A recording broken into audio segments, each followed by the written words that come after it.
Welcome to the Naked Relationship Podcast. I'm Adam, and today's episode is going to be the second of two installments of the interview with Brian, where we talk about a lot of fun topics.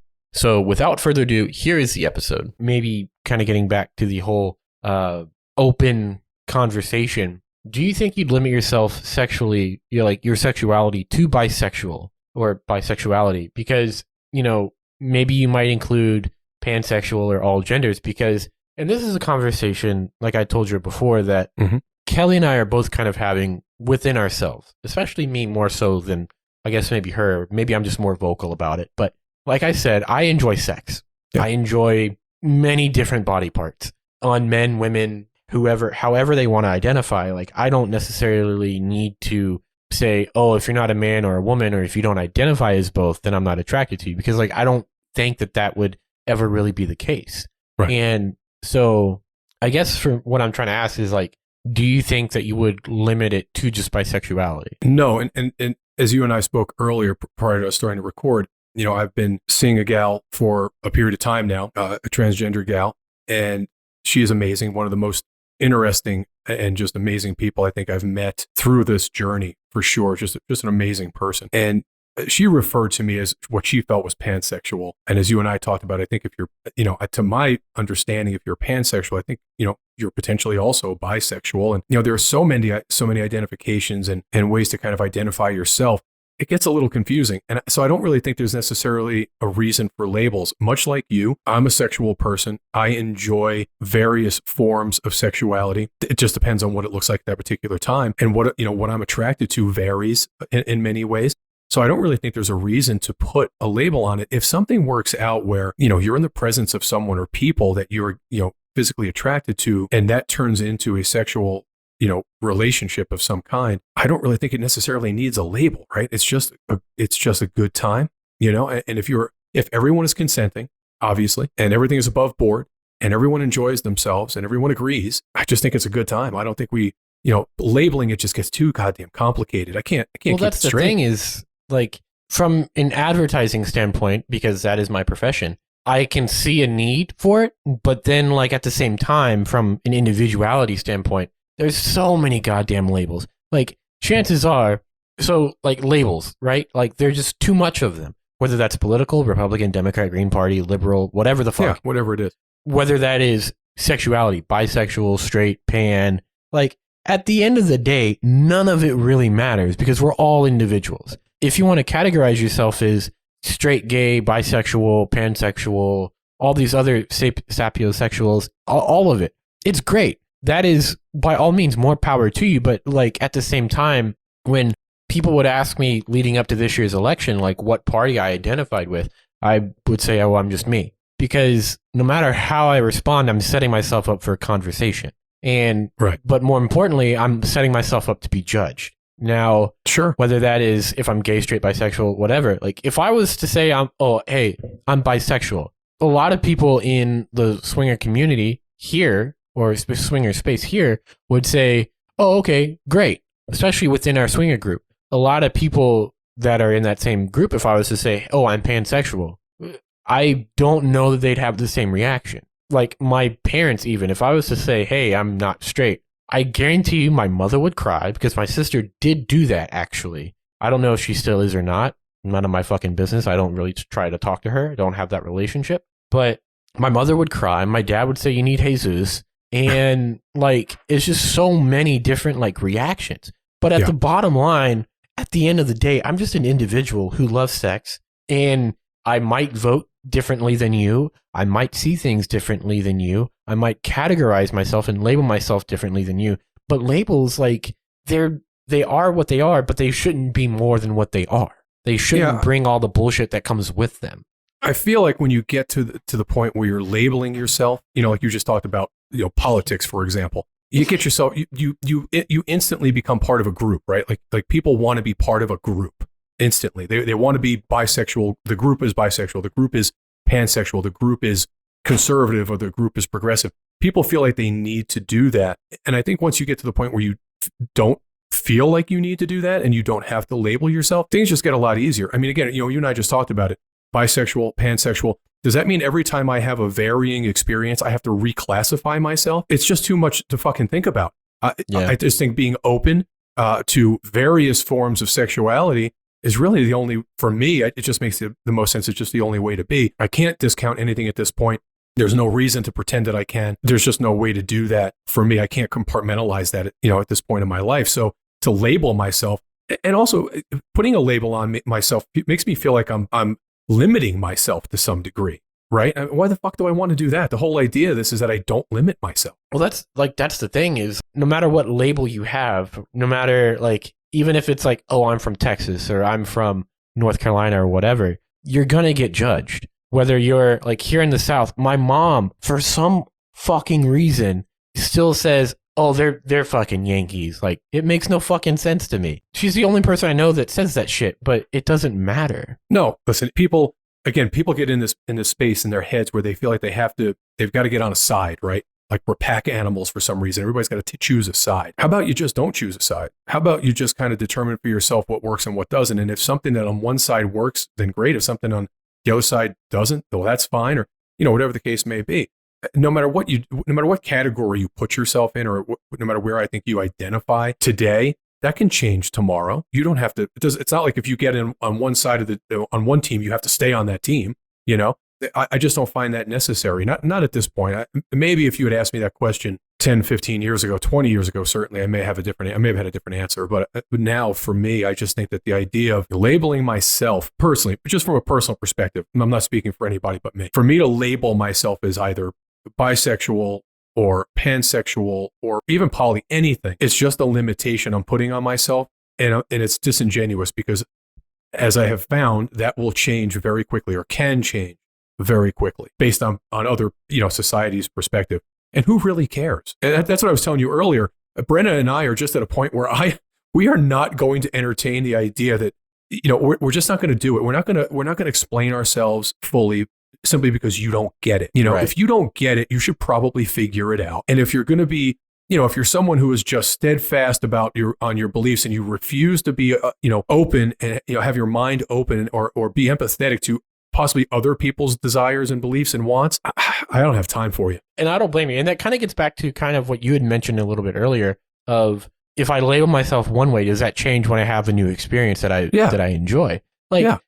That is a very valid, very fucking valid point that I don't know that a lot of people are kind of asking themselves. And even me, if I have sex with a transgendered person that might not have the physical components that maybe I'm used to or something, and I enjoy it, am I now not bisexual, right? But the thing about it is, I just love sex. I don't really give a fuck, right? I enjoy it. I want to be around it more. And the whole label thing is kind of one of those where it is a thing, but at the same time, it shouldn't be a thing. It's almost, I think people feel like that you have to label yourself so that they understand you, or they know where you stand in society, basically. From. Yeah, where, what your belief system is. And if you're not labeled a certain way, then we're probably not in alignment. I don't buy into that shit at all. I think independent thought is the most amazing thing on the planet. More people should have it. So, just kind of, do whatever it is that makes you happy. And again, provided everyone involved is consenting,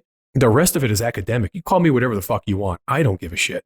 I know what I am and, who I am. I don't need to label myself. If someone feels like they have to make themselves feel better, or it helps them to understand who I am, I guess, knock yourself out. I just don't care. I'm way past it. Kind of moving on here. The last main topic I have that I kind of picked up during the course of the interview, but this is one thing that we've talked about on shows past, on previous interviews between us, dick pics.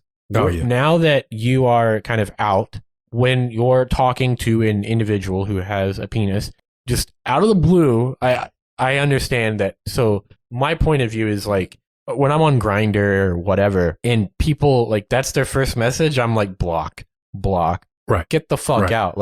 Treat me at least act like you give a fuck about me more than just a penis.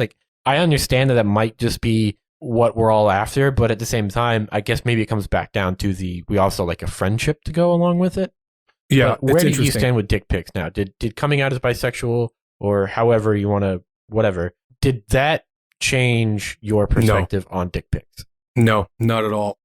Once again, it comes down to it's the same action, right? Whether you are identifying as straight or gay or bisexual or whatever, it's a character piece. If your opener is a dick pic, that's your go-to, if that's like, that's the best thing you've got to offer me in terms of wanting to get to know me, we have no conversation.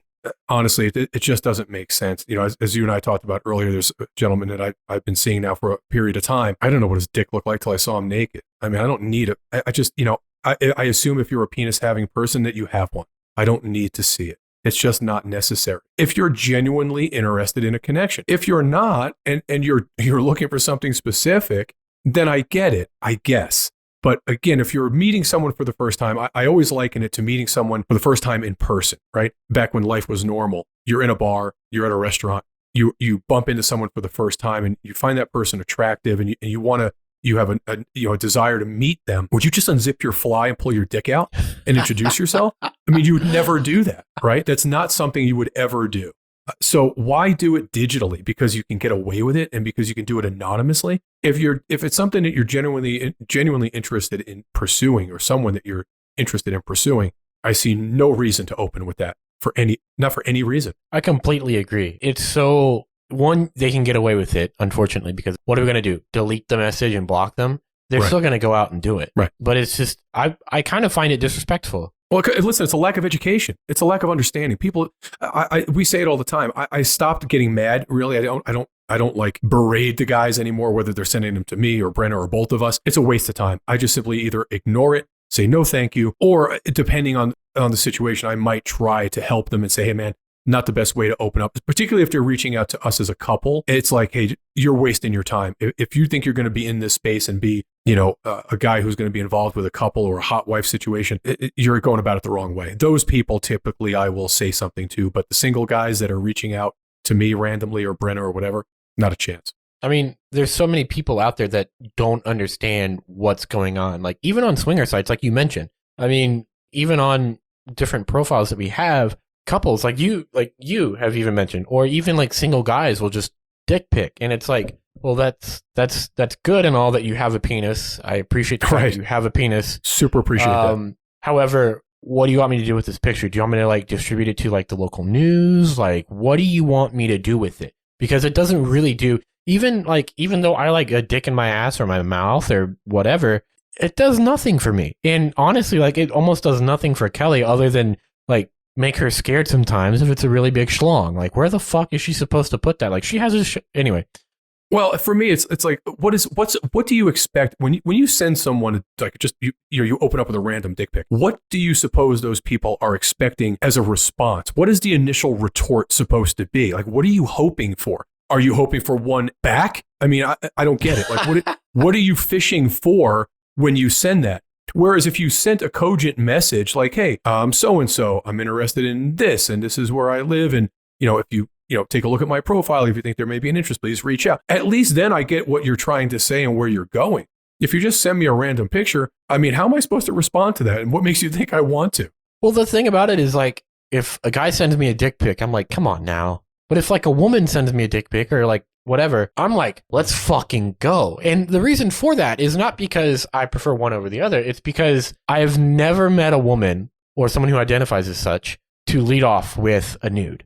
No, never. I've said this. Never many have times. I ever. I've never had someone who identifies as a woman or a vagina having person open up a conversation with me digitally with her vagina. It's never been. I've never fucking seen it. I have never seen it. It's a guy thing. We are fucked up in the head. I just don't understand it. I don't know that I want to. It's just bizarre. I don't get it. It's some primal thing. It has to be, right? Like, let me show you my junk, like in the wild. I guess that's a thing. I don't know. I don't know. But it doesn't work for me. It doesn't work for Brent and I as a couple. Yeah. Listen, it's lazy, right? It's lazy. It's cheap. It's easy. We want to have some, put some effort in. And I take offense to it a lot of times because when we're reaching out to someone as a couple, particularly as Brent and I, if we're reaching out, or Brenna typically does the digital communication if there's if she's doing it for us, but we do it together a lot of times. I'll be present anyway. She's physically doing it. We genuinely want to be perceived as, quality people. We want you to want to talk back to us. We want you to want to respond to us. And if you don't do something that would, lend it, to someone to respond to you properly, you're just asking for it. You're begging to be abused, It's almost like us guys when we when other guys do that, I think they are expecting one back, or they've gotten away with it with someone saying, "Whoa, I really like." And because of their 1 in a million response that say, "Ooh, I like it," they think that they can just keep going and just keep putting that reel or that bait back in the water. And honestly, even as swingers, for us, it makes us feel like they're trashy people. It's almost like sending a request to access their images when you live in a different state. Well, here's how I kind of perceive it. If you're a couple, particularly like you said, and now I'll say this, we have had couples reach out to us on our private profiles, or our couple profile, I should say, reach out to us as whether it's the male or female of the couple or whoever identifies as such, send us nudes of them together. Okay, no face pictures necessarily, but body images of them naked. Okay, that's happened a number of times. Now, I don't know that it makes it better because there's a woman in the picture, so it's not just some guy's cock.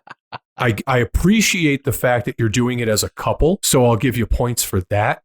However, I go back to my original statement. If you're genuinely looking for connections, like we are, that is not the way to go about it. Now, again, listen, Adam, we're different. Brenna and I are not like a lot of folks in the lifestyle. We go to clubs. We enjoy a good quality club. We don't play there. It's not what we go there for. We go to events when it was permissible. We don't go there with the intention of playing. We've gone with the intention of meeting people to potentially meet again later. So I think the folks that are more apt to send those kind of images are the people who are absolutely interested in going to a club or an event when it was possible to do so and hook up, So I think that's something that maybe is maybe there's something to that. Maybe there's some kind of a, connection there. If you're willing or interested in showing us you're showing us your naked pictures, that you would want to hook up randomly somewhere, or like the couple that just reached out to me or reached out to us on Christmas. They're in town visiting family for Christmas, wanted to get out of the house. You want to meet for a drink and maybe have sex in our car. That was literally a message from a couple, a 40-something-year-old couple. No, I don't. I'm sure someone does, and I wish you the best of luck. I mean, plus you're pretty tall, aren't you? Like, yeah, man. That's not going to work. I don't see how. And again, it's not our thing. And I get it that there is, there's something for everybody in this space. And if you want that, that kind of, car sex at random hookup, man, go for it. Do your thing. It's just not okay with us. We don't care for it. And I think if you are looking for that, once again, right, it goes back to the basics for me, man. Read the bio. We have very specific desires and wants and needs and interests in our bio. And if you've read it and you've really gone through it, and you still think that you're going to get us to hook up with you in your car, your comprehension just isn't awesome, probably. Or if it is, then please reach out and let me know, because I need to fucking rewrite it because I've made a mistake. Because we just don't say that. We don't come off that way. At least I don't think we do. Well, that kind of, I'm sorry. I'm envisioning you and another couple, like you and Brenna and another couple trying to cram it into a Fiat 500. Yeah, I can't. To have sex. I just can't. I used to drive one of those, actually. It, At least it was a manual transmission. But regardless, one promises is the last question. But for those couples that you kind of mentioned earlier, where the gentleman identifies as straight on the profile, but then is actually not straight, how do you feel about those? Because for me, I dismiss those couples because I kind of feel like, be yourself, even on a dating profile. Because we have to kind of get the ball rolling in terms of even in air quotes here, sex positive, open-minded lifestyle space, whatever you want to call it, we have to actually be open-minded and stop hiding behind, oh, well, I don't want to be known as a bisexual male because I'll get looked down on. And honestly, I know that's cost us playdates. I know it has. We almost get not a lot of messages on certain platforms, at least the more popular ones in our area, because of that. But at the same time, if you're going to be negative about it, then we don't want to play with you anyway. Yeah, I agree with you. So where I stand on it is pretty simple. As I said, I will openly tell you that we also had not mentioned that I was bisexual on our dating profiles early on because I felt like it was a hindrance, and more than anything, I didn't want it to not be a positive for Brenna, honestly. And I know that, I don't necessarily, I mean, as you said, you didn't really see me as being someone who would be, bisexual or pansexual or anything other than heteronormative, probably. So I guess because I don't necessarily come off that way, I wasn't concerned about people, having an issue with the idea that thinking that I was bisexual or anything. So we just left it alone. And now that I think about it, and of course we openly have that on our profiles now, my perception has really changed because as I mentioned, I don't give a shit whether you like me or not because I'm, how I identify or don't identify. Honestly, I don't care. If that's not your thing, that's fine. Please move on. I do empathize with the guys that do that, who identify on their profiles as straight but are bisexual, because I get it. You know it, I know it. There's some, kind of, I don't want to say it's a grievance toward the bisexual male community in the swinger space, certainly, but there's definitely some underlying tension there, And if you're conscious and conscientious of your partner's needs and desires and wants, you don't want to limit your partner simply because of your sexuality.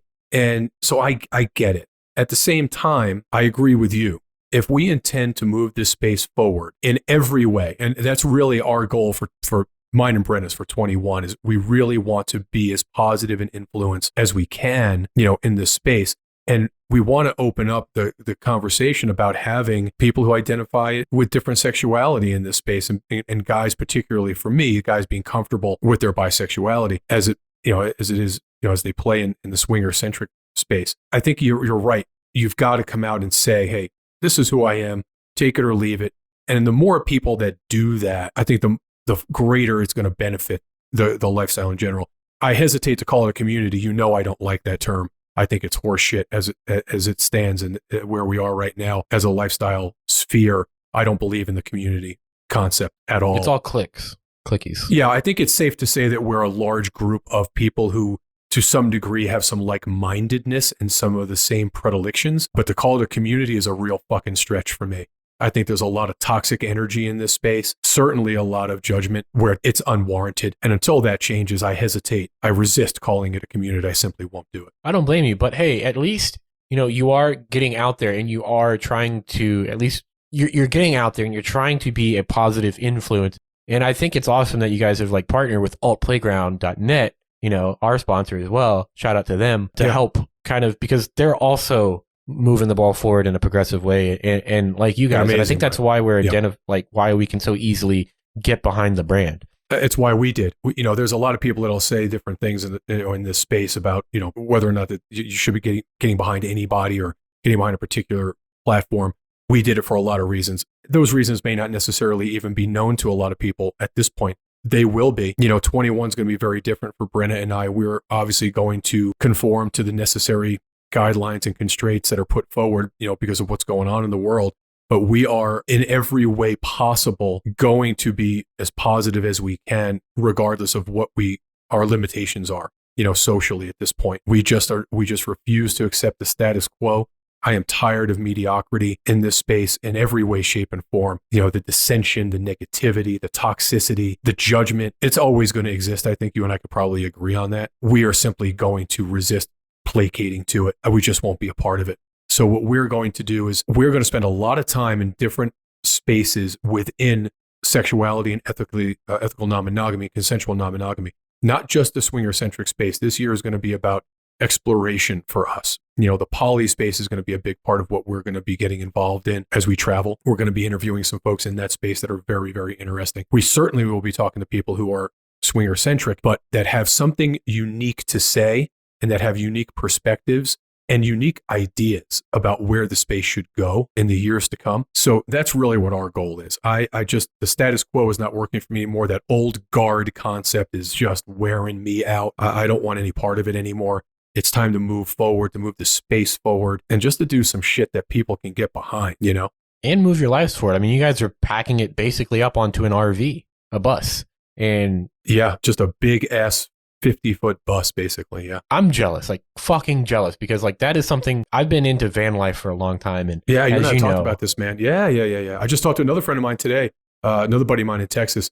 He and his gal are seriously considering it. Considering it. Yeah. His gal's a school teacher, so she can kind of do the remote schooling thing. They're very seriously considering selling their home and getting on the road. Kelly and I looked at RVs 6 weeks ago and then last week as well. and because she wants to do travel nursing. So Yeah. So that would be a great way to combine what we both want to do. So I am fucking jealous. Yeah, listen, man, if you can pull it off, if you can figure it out, I certainly encourage you to do so. I'm so looking forward to it. I cannot begin to tell you. Stressful. We got a lot going on, as you know. We talked about it. Yeah. Our shit's upside down. But once it gets going, it's just going to be amazing. Well, why don't you tell everyone where they can find you digitally? You can find us on Twitter, FP Swingers. Certainly, you can find us on Instagram. I think it's FP Swingers 2. Mail at Front Porch Swingers if you want to reach out to us. FrontPorchSwingers.com. You can also find us at SexOnYourTerms.com. That's our other podcast, which we're really enjoying, more of a kind of a cerebral look into our sexuality and our personal lives and our personal relationship, which I'm really enjoying a great deal. I like that kind of introspective thing. It helps me kind of understand who we are, as a couple. And it's going to become really important to us as we travel because, as you and I talked about earlier, we're going to be going from 2,600 square feet to about 500 really quickly. And so we'll be testing each other on every level, I think, and testing our relationship, which I'm certainly excited to do. So you're going to get a lot closer in more ways than one, eh? Yes, we are, sir. Yes, we are. Yeah, you can also find us on OnlyFans and Patreon. So hit us up on. Yes, and for those who don't subscribe to your OnlyFans, highly recommend it. It is all capitals HAWT. Yeah, it's some naughty stuff. And YouTube. YouTube is a big space for us. We really enjoy it. It's going to become very important as we get on the road. We'll be doing daily vlogs. Obviously, you can find us at our community at altplayground.net, where you will see videos in the video corner every single day as we get on the road also. So we'll be sharing the journey with everybody. Man, I am excited for everything you guys got going on. You kind of fill me in a little bit behind the scenes, and man, I'm fucking pumped. But if you haven't already, check out their podcast. Both of them, they are amazing, and they are an amazing couple. So Brian, thank you so much for spending your time with me. And thank you so much again, man. It's been a fun conversation as always. Always a pleasure to talk to you, buddy. So that's going to do it for this week's episode and the second and final part of Brian's interview. We both hope you enjoyed it. And quite frankly, it was a lot of fun. And it's never like a dreaded conversation with Brian. It's always like, what kind of fun stuff are we going to get to talk about now, And so thank you so much for coming on the show. And while you're waiting on next week's episode, in the meantime, you can go to fullswapshop.com, where you can buy our merch and Brian and Brenna's merch from Front Porch Swingers. Check them out. They are an amazing podcast. And thank you so much for coming on the show. And also don't forget to join our community on altplayground.net. They are an amazing company and we love working with them. So check that out as well. You get, I believe it's 3 days for $3.99 or something along those lines. And follow us on Facebook, Twitter, Instagram at TNR Podcasts. That is plural. And so, yeah, thank you so much and be on the lookout for next week's episode.